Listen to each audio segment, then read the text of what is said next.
of Aggie students goes beyond just banking. By supporting News22, we're giving back to the community. Wells Fargo. Together, we'll go far. Tonight on News 22. Neither side is happy with the latest plan to save the Mexican gray wolf. We take an inside look at how the Pan American Center handles big concerts. And we say adios and good luck to our graduating seniors. All that and more on News 22 Thursday. Serving southern New Mexico, this is the award-winning KRWG-TV News 22, where news matters. Good evening, everyone. I'm Selena Madrid. And I'm Alyssa Barraza. The couple involved in a high-speed chase that led to the death of a retired Las Cruces police officer will appear in court tomorrow for the first time. Daniel Allen Lowell and Trista Marie Schlafly both face 18 charges in connection to the accident. The pretrial hearing will be before Judge James Martin at the 3rd Judicial District Court. District Attorney Mark D'Antonio will argue they are opposed to danger to the community and are at serious flight risk. He will ask that they be held without bond. While the suspects are getting ready for court, the family of J.R. Stewart is mourning and preparing for a funeral. Stewart left a legacy here in Las Cruces. Fellow officers say he was one of the best and won't be forgotten. He was a motorcycle officer on the force and was riding his motorcycle when he was killed. His family says he loved to ride. His police motorcycle is in front of the Las Cruces Police Department right now, covered with flowers and notes of condolence. His cousin remembers him as a man who made a difference. Seeing everybody that's came in, it's been very touching. He was very well loved throughout the community. Everybody has just cards and phone calls and emails, and so everybody's been trying to help her answer, and so it's been very heartwarming to see that the community was so touched by Ray. That he did that much for them. House of Graphics on 800 West Amador is selling decals in memory for $5. All proceeds go to the family, and as of yesterday, they raised almost $3,000. Their goal is $10,000. The funeral service for J.R. Stewart will be tomorrow evening at 7:30 at St. Genevieve's Catholic Church. The investigation is underway to determine what caused the death of Border Patrol agent Rogelio Martinez. Martinez was injured near Van Hort before Thanksgiving. He died later in El Paso. The acting secretary of the Department of Homeland Security spoke about Martinez today. While we do not know for certain the circumstances of his death, we do know that he courageously chose a dangerous job with DHS because it was so important to our nation's security. Martinez's partner, who remains unnamed, was hospitalized and released. The incident is still under investigation. And it still just doesn't feel like winter. Well, pretty much we're already in December, and it still doesn't feel like winter. I don't know. Yeah, Andres, go ahead and tell us more about what's going on with the weather. Well, before I get into that, I want to talk to you guys about the Rockefeller Center. Would you look at that? The tree is lit up. Thousands gathered to see this event with live music, and it's getting ready for the holidays. And it was just an amazing time. It surely puts me in the holiday spirit, but it doesn't here in the borderland because we are well above average for this time of year. Right now, we're actually seeing mostly cloudy skies, 56 degrees, which is way different from what we saw yesterday. We were at 48 degrees yesterday at this hour, but winds are pretty calm out there. Again, we have those clouds right now, and that's why we have some moisture in the air, humidity at 32%, barometer at 30.20 inches. But we did reach a high of 68, like I said, well above average for this time of year. And back in the year 2012, we saw a record high of 71. Kind of close to that again, but in 1976 we saw a record low of 0. I was actually reading the National Weather Service little discussion page earlier today, and they said actually this time last year there was about 7 inches of snow here in the Mesilla Valley. That's such an interesting thing, I think, and the temperatures do prove that. But I'll let you know when we'll see our next rain chances and the timing of that coming up. The Navajo Nation's President Russell Bigay is speaking out about a comment President Trump made Monday during an event with Navajo code talkers. Like many others, Bigay feels like Trump's comments were out of place and disrespectful.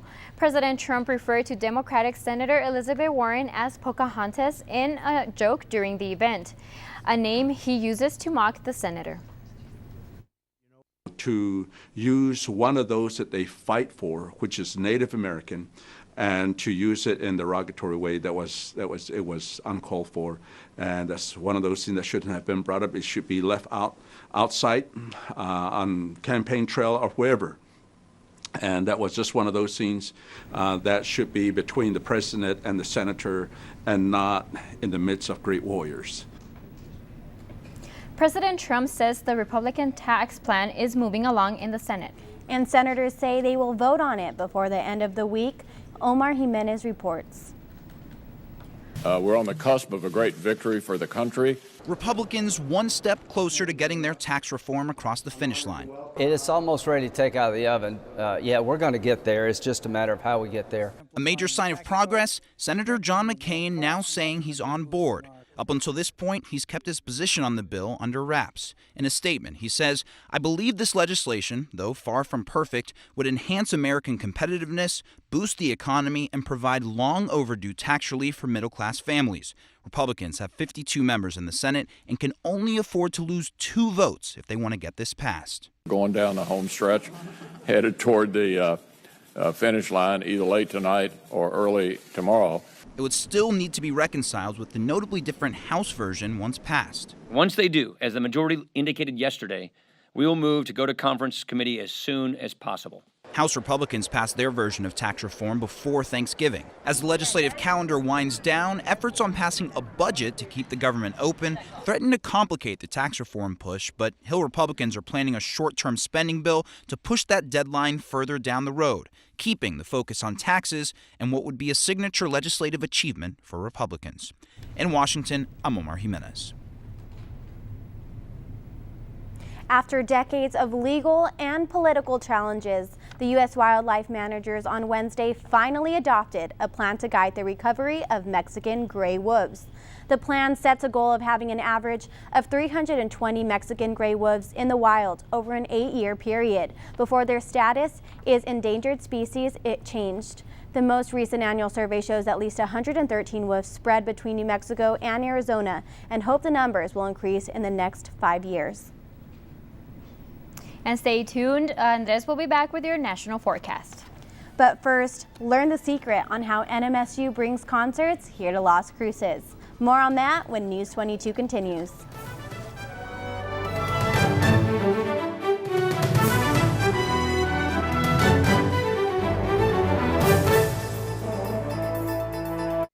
Watch MHZ Worldview on Digital Broadcast Channel 22.2. Every day, world news and public affairs, and every night, international dramas, all in English or with English subtitles. Worldview is also available on Comcast Channel 395 in Las Cruces and 399 in Silver City, and Spectrum Channel 1271 in El Paso. Become a member anytime at KRWG.org. Welcome back. You're watching News 22 Thursday, where news matters. The NMSU Pan American Center has held many concerts over the years. It was just announced that the 2 major country singers would play at the Pan Am. Blake Shelton will be here in February. It's already sold out. And Thomas Rhett in April. But how does the Pan Am do it? News 22's Isaiah Silva has the story. Scott Breckner and the staff at the Pan American Center work hard in bringing artists to southern New Mexico. The concerts is a process of soliciting to agents in New York, Nashville, and LA. Along with those conferences, they look at an artist's ticket sales to see how successful a show at the Pan Am would be. Is it worth the risk of doing it, and are the numbers strong enough to approach management with those artists and try to sell playing our marketplace in our arena? Although getting an artist tour to come here may seem hard, that's only half the battle. Making sure that a show runs properly and smoothly also plays a major role in the Pan Am's future. Every time we bring a show, then we know, if that show does well, we have a chance of getting more artists from that agency. And if that show does not do well, then we have a chance of never getting that agency again. Para and her managers must coordinate more than 100 student employees to help make sure the artist and the guests have a great experience. We're one of the only student-run venues in the country, and so that is very intimidating from tours right away. The next event being held at the Pan American Center is Mannheim Steamroller Christmas on December 5th. Isaiah Silva, News 22. The Mannheim Steamrollers are coming to our very own Pan American Center Tuesday, December 5th. But that's not the only group that will be performing. Students from 4 Las Cruces high schools will be performing in a pre-concert. Concession items and merchandise will be sold at the concert. Tickets range from $34 to $50 at the Pan American ticket office. A portion of the proceeds will go to Barbara Mother Hubbard Scholarship. Doors open at 6:15 p.m. And the United Blood Services is calling all blood donors in conjunction with the County of Doñana. They will host a blood drive next Friday, December 8th. Each holiday season, the blood reserves run low and are looking for help of the community. Each donor will be given a t-shirt and snacks. The drive will be from 8:30 a.m. to 12:30 p.m. at the Doñana County Government Center, located at 845 North Motel Boulevard. Did you know that the majority of millions of arthritis diagnoses each year are for people 65 years old or younger? Kim Hutcherson explains in today's Health Minute. Arthritis is more common in the United States than previously thought, especially in people 65 years of age and younger. That's according to new research published by the Arthritis and Rheumatology Medical Journal. Data from more than 33,000 participants in the 2015 National Health Interview Survey found that more than 19% of men and 16% of women aged 18 to 64 years reported some joint symptoms without a doctor diagnosis. The Centers for Disease Control and Prevention says almost 55 million American adults have had a doctor diagnose them with painful joint inflammation and stiffness. The majority of current cases of arthritis are among people under the age of 65. The Arthritis Foundation suggests these tips for managing pain associated with arthritis. Take any medication as prescribed by your doctor. Manage your weight and stay active. Water aerobics, yoga, and walking can help reduce joint pain and improve flexibility. For today's Health Minute, I'm Kim Hutcherson. Andres said earlier, a slight chance of rain, but what does that mean? I hope it doesn't stay too long. Andres, tell us more. Well, yes, we might see some rain, but first I want to show you this shot that I took earlier today. You can see those clouds in the air, but let's get it rolling to what I'm talking about for this coming week.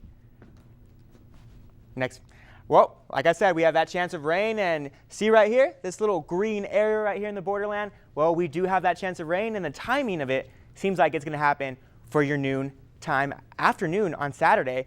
But again, isolated chance, 10% most. But the next map is the real story I want to get to. We have this trough moving on into the borderland. We're going to see our first strong cold front of the season. That's going to push right on through and cool us down to even below average, which is completely different from what we saw earlier this week and last week when we were in the 80s for your Thanksgiving. And now we might even see our first freeze coming next week. I'll let you know after the break.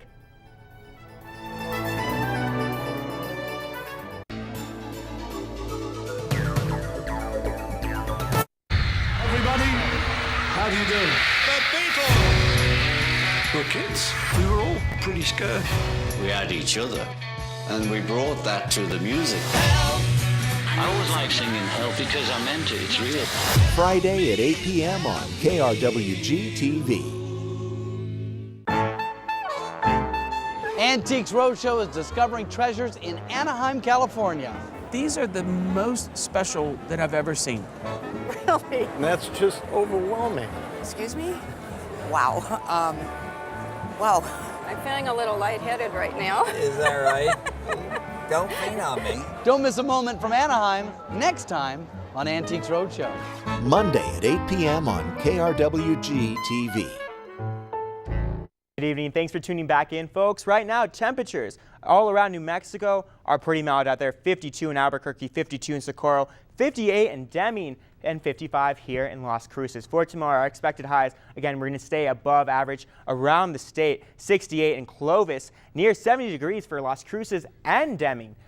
Does not feel like we're moving into the first week of December, folks, but we are going to see those mostly cloudy skies because that system is still moving in from that cold front that moved in yesterday. 67 for your high in Alamogordo. Tomorrow, TRC 42 for tonight, 70 for tomorrow.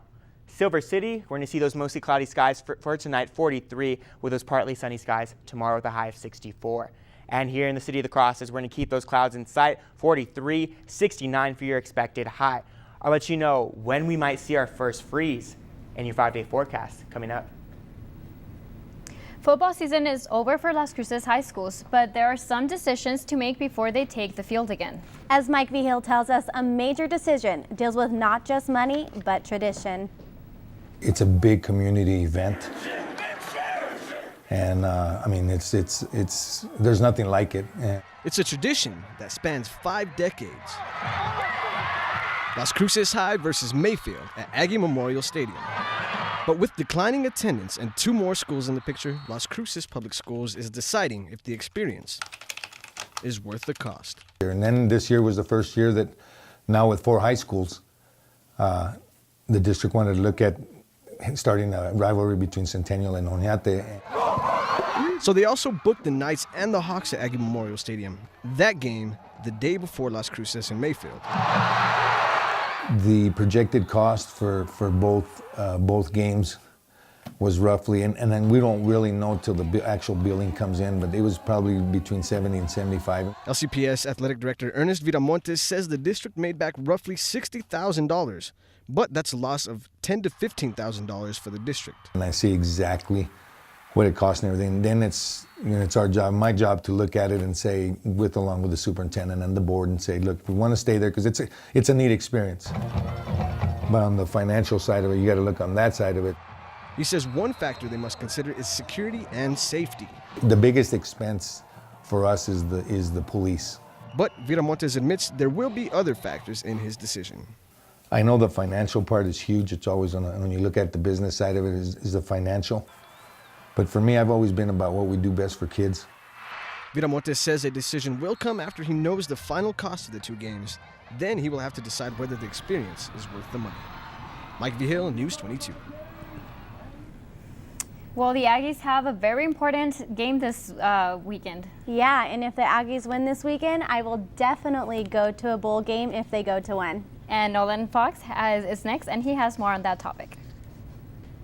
Hey, thanks, guys. Coming up in sports, we'll see how students here at NMSU are excited for the big game this weekend. We'll be right back with News 22 Sports.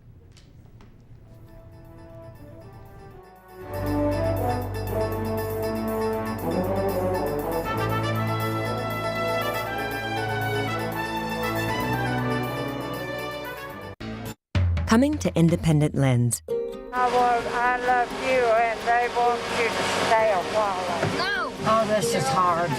This is the story of a mother and a daughter who have spent their lives together. Third one, though. Yeah, she might win bonus. Yeah. But caring for a special needs child takes its toll. But after 64 years, Mimi and Donna must learn to live apart. Mimi and Donna. Monday at 9 p.m. on KRWG-TV. This is KRWG-TV News 22 Sports. Welcome back, and hold on to your socks. I'm Nolan Fox with News 22 Sports. Well, the Aggie football team has a chance to make history on Saturday against South Alabama. After the Aggies defeated Idaho 17-10 last weekend, they are 1 win away from bowl eligibility. The Aggies haven't played in a bowl game since 1960, and students share what they think a bowl game would mean to them. It would be amazing. I'd feel like a part of history, honestly. That's just my opinion. I'd feel like I was part of something great, even though I didn't contribute directly to the athletic program. I still feel like I'd be a part of that, and that's for every Aggie on campus. We haven't been to a bowl game in 50 plus years, so it'll be pretty exciting to experience how it is to go to a bowl game. The game on Saturday will start at 2:30 on Saturday afternoon. If you want to go down to El Paso tonight to watch the New Mexico State men's team play against UTEP, there's still time. The game doesn't start till 8, so yeah, there's plenty of time to make the drive down to the Don Haskins Center. And tonight's game will be the first game for interim head coach Phil Johnson. The Aggies enter tonight's game with a record of 4-1. The two teams played each other on last weekend. The Aggies won that game 72-63 here in Las Cruces. They'll be back at home on Sunday to take on Prairie View A&M at 4. And with all the hype about the big football game coming up this weekend, the women's basketball game has been a little bit overshadowed, especially for a rivalry game. On Saturday, the Aggies will host the UNM Lobos at 11 a.m. Gia Pack was named this week's NMSU Female Athlete of the Week, as she is averaging 14 points per game after she scored 17 against the Arkansas Razorbacks in their last game down in El Paso. The Lobos beat the Aggies 86-75 up in Albuquerque 2 weeks ago. And that's all for sports tonight. Join us for more sports action next semester. Still ahead on News 22 Sports, or News 22 rather, Andres will be back with a look at your 5-day forecast. But first, we say goodbye to NMSU's graduating seniors. More on that when News 22 continues.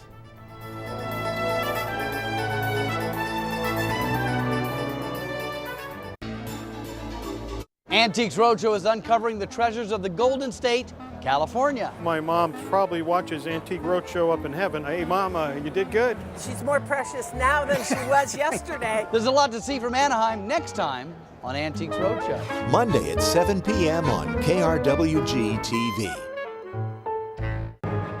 Join moderator Robert Costa when I was at the Capitol this week, and a panel of award-winning journalists. You're seeing a divided nation, and you're seeing for insights and perspective. Tonight there was a key development in the Senate. You won't find anywhere else. What a week. Washington Week. Friday at 7 p.m. on KRWG-TV. Here at News 22, we have an entire team of students who work very hard on every show that we broadcast. And at the end of every semester, we say a bittersweet goodbye to our graduating seniors. News 22 Selena Quintana shows us how this semester seniors feel about graduating college and how News 22 has impacted their lives.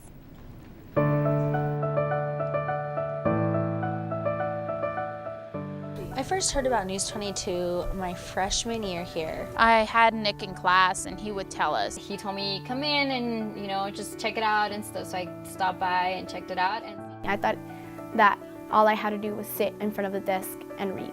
That's what I thought it was, but it's much more than that. And I learned a lot, from my teachers like Hugo, Nick, and my friends, It's like we're doing everything hands-on, It's not like just a teacher lecturing you and telling you what to do. It's actually you go out there and you do the interviews and you do these stories, you come and you put them together, you write them, you edit them, and then you get to present them sometimes, and you get to anchor and tell all these stories. So like the experience that I'm taking is just like, that's the only word I can tell, it's priceless. I see myself working there because I have a passion for journalism, so every time I'm anchoring or editing a package or doing a stand-up, I just feel like I get more motivated, like this is what I really want to do. You always get to be in a new environment and your job's always changing. You get to explore different things. One of the things I love about News 22 is the people that I've met. Everybody is very supportive of what everybody else does, and they're always really respectful.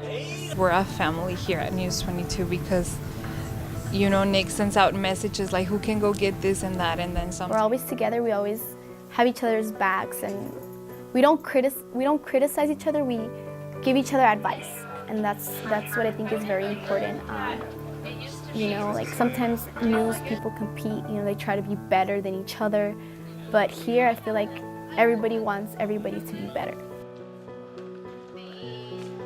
My sister. At first, I'm not gonna lie, it was kind of, weird seeing her, like here. Yes, I've seen her at home, but like seeing her here and working together with her, that's just something that I never thought I was gonna get to experience.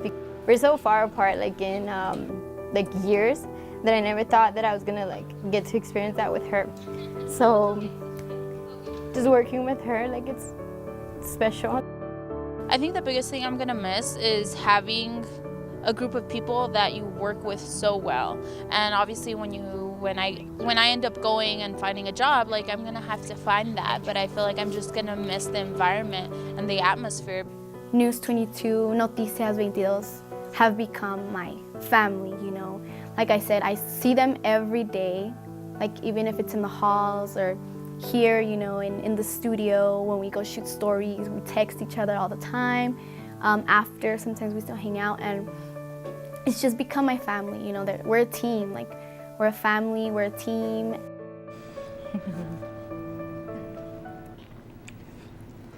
It's been an honor being able to work with you guys, and we are so excited to see what your future holds. I'm so pumped to see. I know I'm crying right now.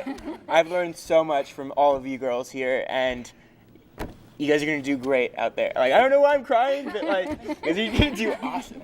We're so excited. Thank you. Thank you. Have a good night. Bye. Good night. Aww. Hugs all around.